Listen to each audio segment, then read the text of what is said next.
एवं साथियों, आपका स्वागत है बीएमपी पूजा पाठ ज्योतिष ज्ञान में। और आज हम बात करेंगे चैत्र शुक्ल पक्ष में एकादशी, कामदा एकादशी की कथा और उसके महात्म्य के बारे में। हमें कामदा एकादशी क्यों करनी चाहिए और उसका क्या फल है और उसमें हमें क्या फलाहार में लेना चाहिए, ये सब के बारे में हम बात करेंगे। तो शुरू करते हैं कामदा एकादशी व्रत के कथा, जो कि चैत्र शुक्ल पक्ष एकादशी को कामदा एकादशी मानी जाती है। युधिष्ठिर ने देवेश्वर श्री कृष्ण को अनेक प्रणाम कर विनम्रता पूर्वक कहा कि चैत्र के शुक्ल पक्ष की एकादशी के दिन विषय में विस्तार पूर्वक बताइए। भगवान श्री कृष्ण ने कहा, हे धर्मराज, एकाग्रचित्त होकर यह प्राचीन कथा सुनो, जिसे गुरु वशिष्ठ ने राजा दिलीप से पूछने पर कही थी। गुरु वशिष्ठ ने कहा, हे राजन, चैत्र मास के शुक्ल पक्ष में कामदा नाम की एकादशी आती है। वह परम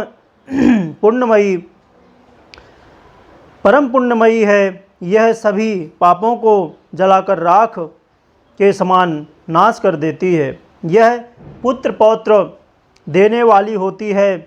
इससे मनुष्य कुयोनि से छूट जाता है। पुर नाम का एक सुंदर नगर था।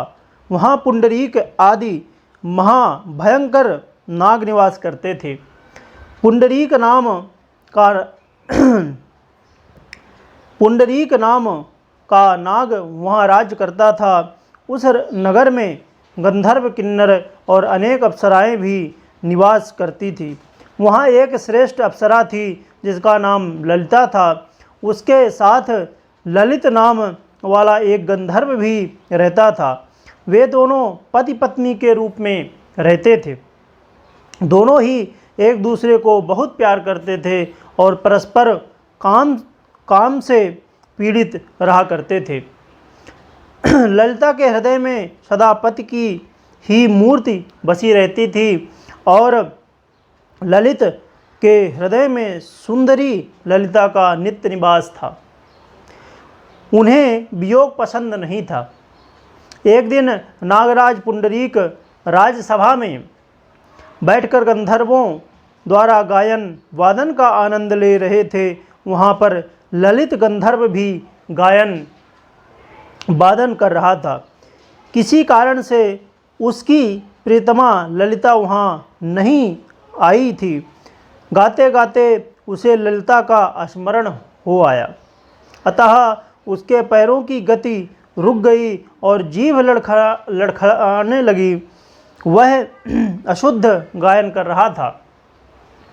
नागों में श्रेष्ठ करकोटक को ललित के मन का संताप ज्ञात हो गया। अतः उसने राजा पुंडरीक को उसके पैरों की गति रुकने एवं गायन में त्रुटि होने की शिकायत कर दी। नागराज पुंडरीक आदि क्षुब्ध हुआ और उसने ललित को श्राप दे दिया।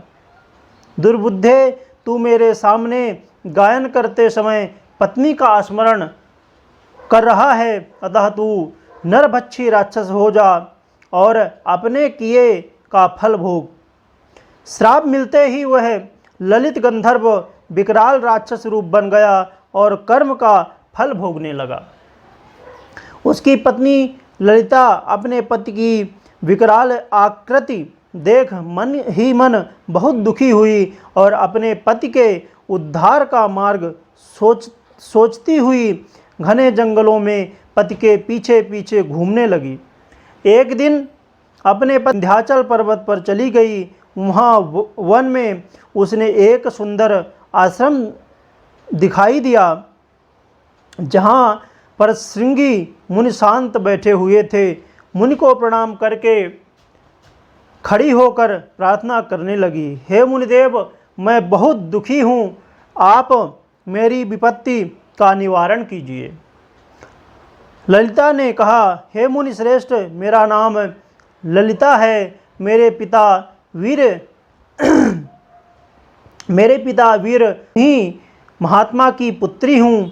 मेरे स्वामी अपने पाप दोष के कारण राक्षस हो गए हैं। हे मुनि श्रेष्ठ, उनके राक्षस योनि से उद्धार का कोई उपाय बताइए।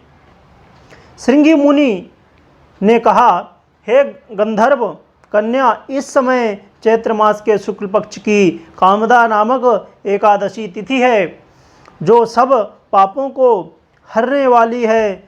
तुम इस एकादशी का विधिपूर्वक व्रत करो। इस व्रत का जो पुण्य हो उसे अपने स्वामी को अर्पित कर दो। पुण्य देने पर क्षण भर में ही उसके श्राप का दोष दूर हो जाएगा। मुनि के ऐसे वचन सुनकर ललिता को बड़ा हर्ष हुआ। उसने एकादशी के उपवास को नियम व विधिपूर्वक किया और द्वादशी के दिन उन ब्रह्मर्षि के समीप ही भगवान वासुदेव के समक्ष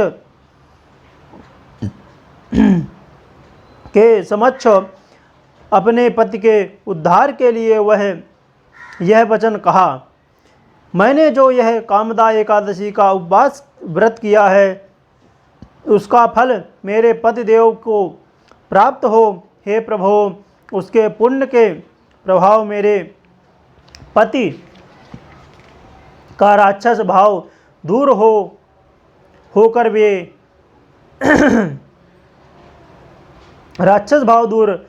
वे राक्षस योनि से मुक्त हो जाएं। एकादशी का फल पाते ही उसका पति राक्षस योनि से मुक्त होकर अपने असली सुंदर स्वरूप को प्राप्त हुआ।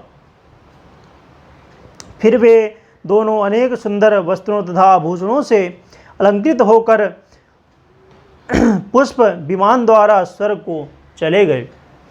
गुरु वशिष्ठ ने कहा, हे राजन, इस व्रत को विधिपूर्वक करने से समस्त पाप नष्ट हो जाते हैं और राक्षस जैसी योनि भी छूट जाती है। परोपकारी विष्णु भक्त न केवल अपना जीवन सुधारता है अपितु भगवान विष्णु की कृपा से अन्य व्यक्तियों के सभी कष्ट दुख दूर करता है। यह कथा श्री वाराह पुराण में वर्णित है।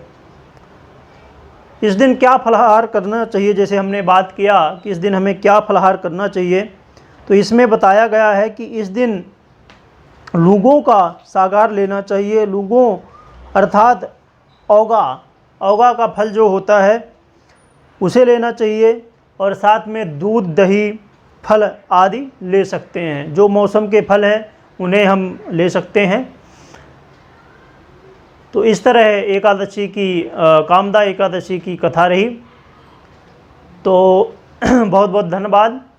आपको ऐसी ही बहुत सारी जानकारियाँ मिलती रहेंगी।